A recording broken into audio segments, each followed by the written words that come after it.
Should Christians do yoga? Here's what I found over the last 5 years of traveling all over the world to learn these answers for myself. So hi, my name is Hannah, and I have been traveling all over the world trying to figure out, can Christians do yoga? I want to start with my story, but first of all, I just want to share that everyone has a different experience with yoga. Everyone comes from different backgrounds, different philosophies, and different systems of belief. And so I want to just start this off by sharing from a place of vulnerability, from a place of my own experience, and from a place of respect and dignity. So if we can agree to just be curious without judgment, to take maybe any of this information and turn a hand if it doesn't apply to you, and just value the experience that I'm offering to you today, just from a place of authenticity and knowing that we're always learning and we're always growing, and life isn't perfect, and I'm on a journey just along with you and everyone else in the world. So with that, and if we can agree on that, then we can move forward. So thanks, friends, and thanks for sharing and being open to hearing from a lens of respect and openness. So it was in 2019, actually, and I was in a place of kind of burnout with my job. I was trying to figure out what my purpose was in life, and I was really seeking, really looking for more. And I had been doing yoga for as long as I can remember. I think I started doing yoga when I was in college. I did it to de-stress, and when I was just feeling overwhelmed with school, I ended up going to yoga classes. And during those yoga classes, I would rest and meditate, and I really went there for relaxation, but it was also kind of my own time to pray and just kind of be on my mat and just be with myself. So fast forward to 2018, I went to Nepal with a group of friends, kind of on an adventure. I've always been someone who loves travel and exploring and just seeing the world. And when I went to Nepal, I did yoga there, and it was a very profound experience for me because it really opened my eyes to the spiritual side of yoga. And before that, yoga was just a practice for me, more fitness, relaxation. But when I was in Nepal, I experienced yoga from a Hindu perspective. And when I walked into the class, I really didn't know what I was getting into, really. But once I was there, it was very obvious that they were incorporating their belief systems into the practice. And, there were different chanting techniques and different statues up. And, I was just kind of like, I don't know, it was a whole new experience for me. And I always come from a place of openness and non-judgment, but I also have my own beliefs and upbringing and, my own systems and ways of thinking. So this was totally new for me. So anyway, I am a follower of Jesus, and was raised in the Catholic Church, and then I've been on this crazy journey of discovering like who God is and what is love, and kind of looking all over the world for that information, really. So I myself have always been a seeker, but have always found my way back to the way with Jesus. So anyway, I experienced that yoga class in Nepal, and it really opened my eyes to the spiritual side of yoga, something that I just wasn't familiar with before, that I just had no clue about, honestly.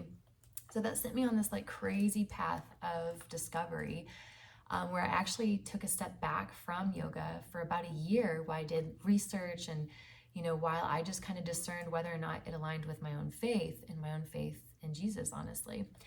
And it's so crazy because when I was there in Nepal, I actually felt like I heard the voice of God. And when I was praying about it, I felt that like God was telling me, I can use all things for my good. And I was like, God, does that include yoga? And I felt in my spirit that it did, but I wanted more confirmation, and I wanted to do my own research. And I really went down this path of reading all these books and trying to figure out like where does yoga align with my faith?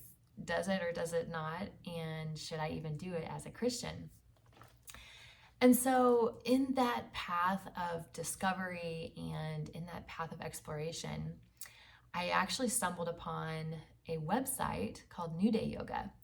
And I was on my lunch break actually, and I found this website and it said yoga from a Christian perspective. And I was super intrigued. And so I called the studio right there on my lunch break. I just called them, picked up the phone, and was like, hey, I see that you're teaching yoga from a Christian perspective. Like, what does that mean? And I was on the phone with the owner, and her name is Dana Gelinas. And, it's been a great spiritual teacher for me. But what she told me was, hey, the same way that you can put your hands together in prayer, it all depends on the intention to which you're praying, the God to which you're praying. All these world religions use this same posture, and maybe they're praying to Allah, maybe they're praying to a Hindu God, maybe they're praying to Jesus, but it all depends on the posture and the intention to which they are praying to. And so for me, that was very, very enlightening.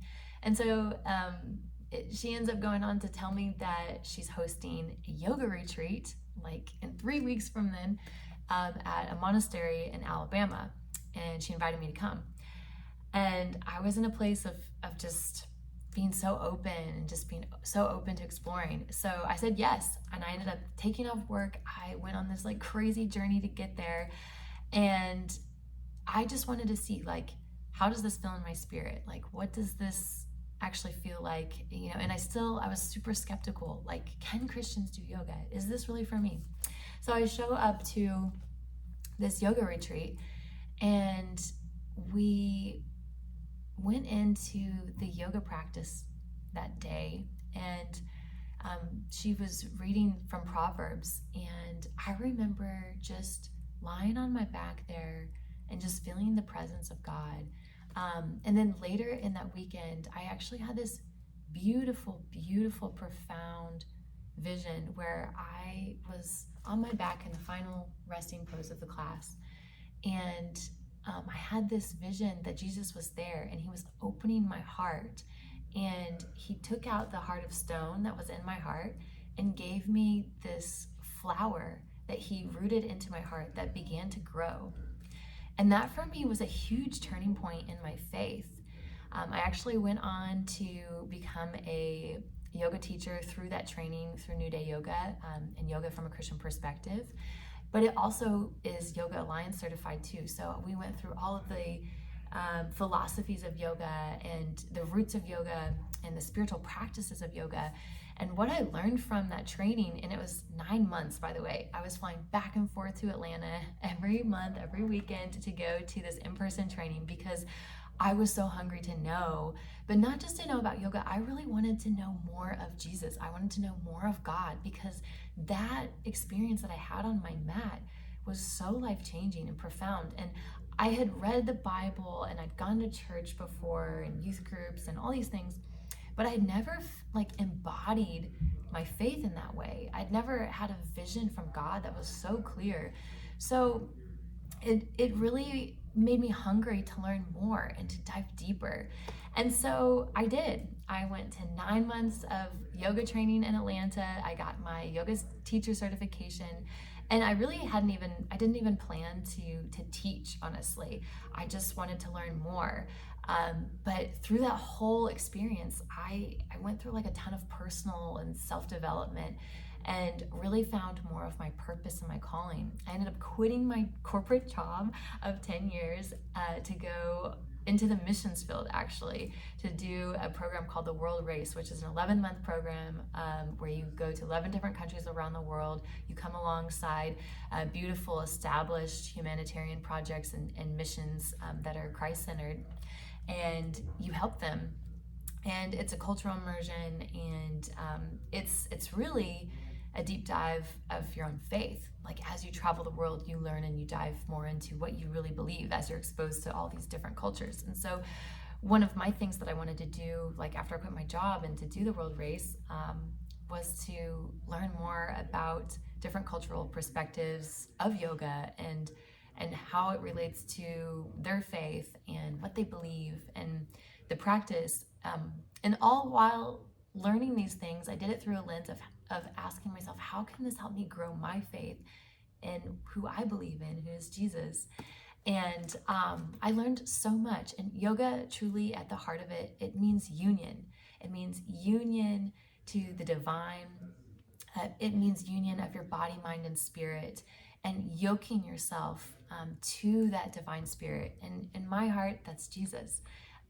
But there are so many other world religions that use yoga: Buddhism, Hinduism, Jainism, Christian mystics. There's all these beautiful world religions that use this spiritual practice that was actually established so that young Hindu boys could actually go deeper into their own prayer. And that's like the heart of yoga, is really to find that center, to go deeper into your own state of prayer and connection to God. And so that's my heart behind yoga and sharing it on this channel. I will say, that everyone has a different perspective, and I want to value and honor that perspective. This is my own experience and what I bring to the table. I'm always open to learning more. At the end of the day, it's everyone's personal decision whether or not to practice yoga, whether or not it feels like it aligns with your faith. And, I think for me, it's something that profoundly helped me grow in my faith. In the Bible, in 1 John, it says, God is love. And I have experienced so much love on my yoga mat from doing yoga. I feel like yoga for me is the practice of embodying love. It also says in 1 Corinthians how our bodies are this temple, and that we can use our bodies to worship the Lord. So why would I not want to use my body through movement and breath and prayer and meditation to dive deeper into my connection and my relationship with Jesus? I know that we are made in the image of God. It says that in Genesis too. And so if I'm made in the image of God, and I can look like this in my physical body, why can't I worship God with my body through movement and breath? So again, this is my perspective. This is my experience. I invite you to share in the comments what you believe, what you've experienced. If you have questions, I would love to dive deeper into this and to share more of the things that I've learned over the last 5 years of teaching yoga around the world, of experiencing yoga around the world as I lived in Bali and Malaysia and Indonesia, as I've lived in Nicaragua, Costa Rica. I've experienced a lot of these things, but it's so crazy because no matter what, I'm always directed back to the way of Jesus, the way of love, the way that God made manifest his son through Jesus to connect with us through a physical body, so that he wouldn't just be God, like this big Godhead that was just so hard and attainable to reach, but actually so that he could be made man in the flesh, so that we could have relationship with him as a real person. That the Jesus that I know, he cried, he laughed, he died, he died for our sins. And if he came to us in a physical body, why can't we come to him in a physical body too? I don't know. So that's my rant. I would love for you to just check out all the other videos that I have on my channel. I have some recorded videos on Zoom that I did back in 2020 that you can check out, where I incorporate scripture and just embodiment. And maybe they're not perfect, but I plan to maybe make some more. And I would just love for you to taste and see if this is in alignment with your faith. If it's something that brings you closer to God, or if it's something that takes you further away, then don't do it. But I just pray that you come here to this place with an open heart, open mind, open spirit, and just see what God can do, because he wants to sit with you. He wants to touch your heart. He wants to be in connection with you as a fellow human being in the body, in the flesh, and the spirit. So I pray that maybe you feel that too. Thank you, friends, and be blessed and go in peace.